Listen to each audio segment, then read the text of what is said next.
Good evening, friends. How are you all?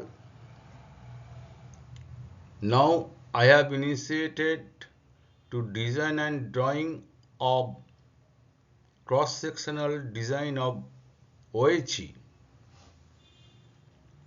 and I like to share it with you.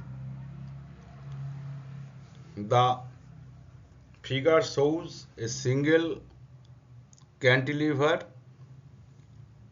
but how to do it?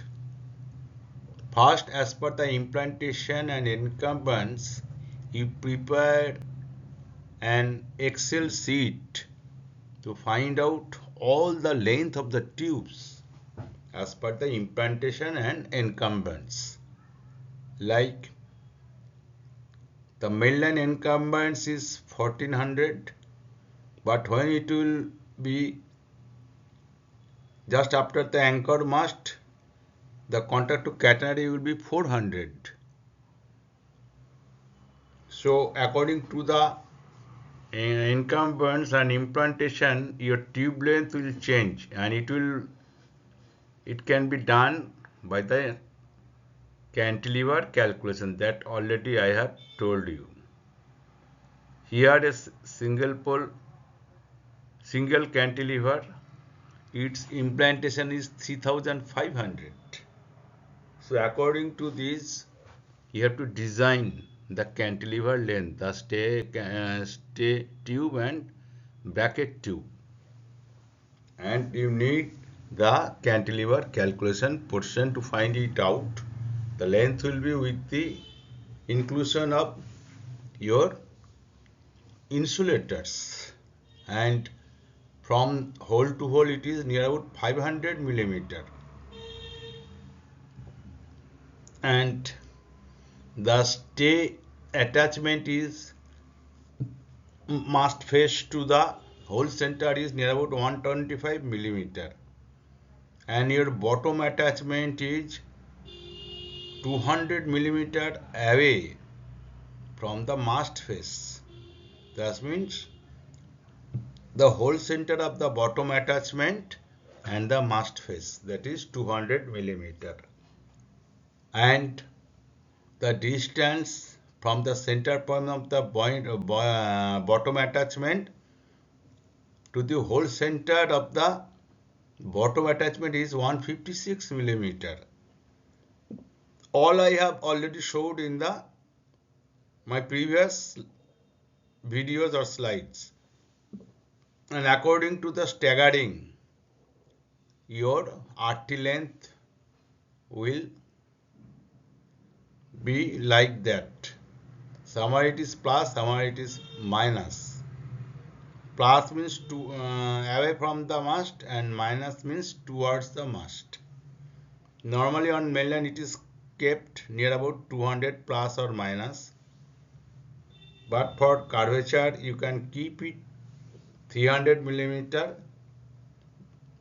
and in insulated overlap it vary, maybe 350 and 150 or 150 and 350, but one is plus, one is minus.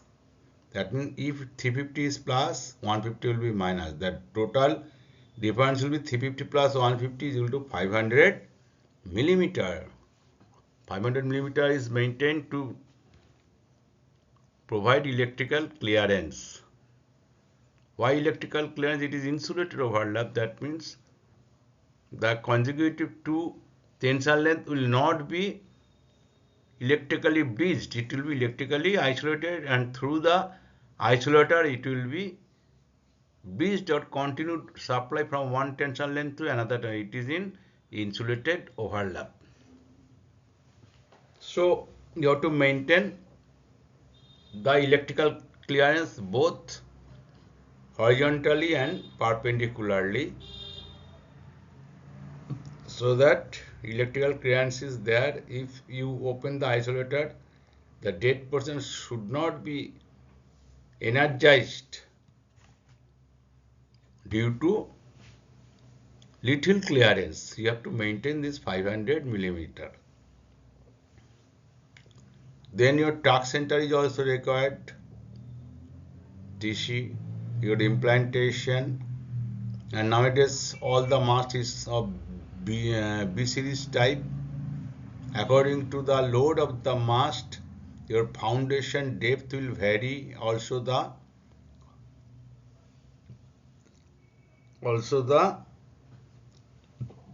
alongside length alongside length will also vary, but the across the mast the foundation length is maintained near about 800 millimeter, and the marking is 600 millimeter. So if the depth of the mast from the foundation top portion is near about 1350, your mast length is 9.5 meter, then the super mast it is around 1350, and the insulator is 768 millimeter from hole center of the insulator to the where the center point of the feeder wire, and mast center to the insulator hole center it is 1100 millimeter. But why will face problem? Will face problem when the encumbrance is very varying, your implantation varying. At that time this calculation all will be changed as per the cantilever calculation. So keep it in your mind and design like that. Thank you friends. Here it is a single cantilever and having plus 200 millimeter stagger. Okay. Here you can see the double cantilever DC. Why it is used? It is mainly used in overlap zone. Where we are forming the overlap, your insulated overlap, your uninsulated overlap, your turnout and crossover. This needs overlap type. That means anchor mast, then intermediate mast, then another intermediate mast, then feed anchor mast for overlap. But for turnout and crossover, it is anchor mast, then intermediate mast, then it will go to the turnout point, obligatory mast, and go to the turnout point. Okay. So what the turnout and crossover? First your anchor mast, then your intermediate mast, then your obligatory mast, and from there the which will go to the turnout. So there we will use double cantilever. Double cantilever. So here it is, I am showing the double cantilever, and it is same like that previous, but the instead of that the contact to catenary in the anchoring mast is 400 millimeter encumbrance. That has been made, and the electrical clearance for insulated overlap will be 500, both horizontally and perpendicularly. Okay friends. Hello friends. Here in this picture you can see the anchor mast. Here it is back to back anchor and load is more. The size of the mast is B2 to 5. But here you cannot sense it, but according to the foundation you can guess that it is a heavy load mast anchor, back to back anchor, and its depth had increased from 1900 to 2100 millimeter due to its huge load. And the aerial earth connector is just above the anchoring point. Anchored point is bottom attachment center to the center of the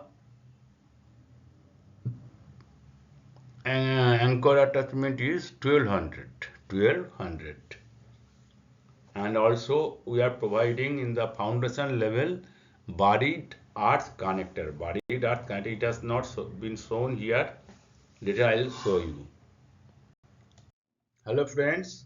According to the load on mast, the type of foundation is also changing. Here I have shown side bearing foundation, and for B150, B5 and B6 normally used according to the load, and then it is varying B175, B200, B225. So it has been shown in isometric view.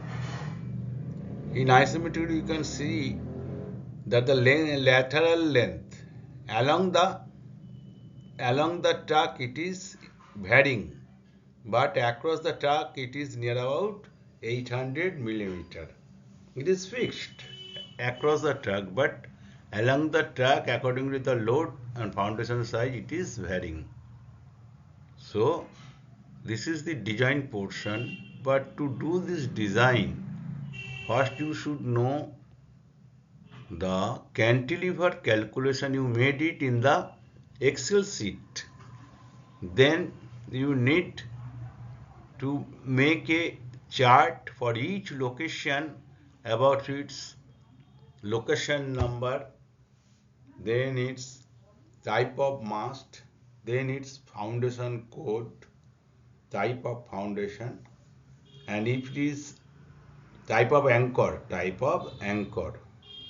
then you need the implantation and track separation, you need the encumbrance, then put all these things in the cantilever calculation. Immediately you will get the result of the length of the tubes, and you put it in the drawing, but better with normal implantation. Suppose it is 3 meter or 3000 millimeter, draw a cantilever. Then according to the variation of the implantation, you can shift it.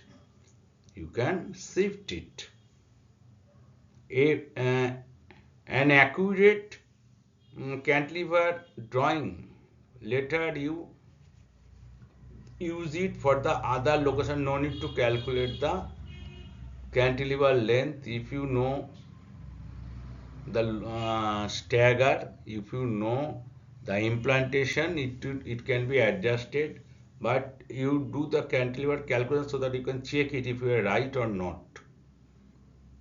Maintain the anchor portion 400 millimeter gap between contact and catenary, and the main line is 1400. Main line is 1400. Thank you friends. Good night.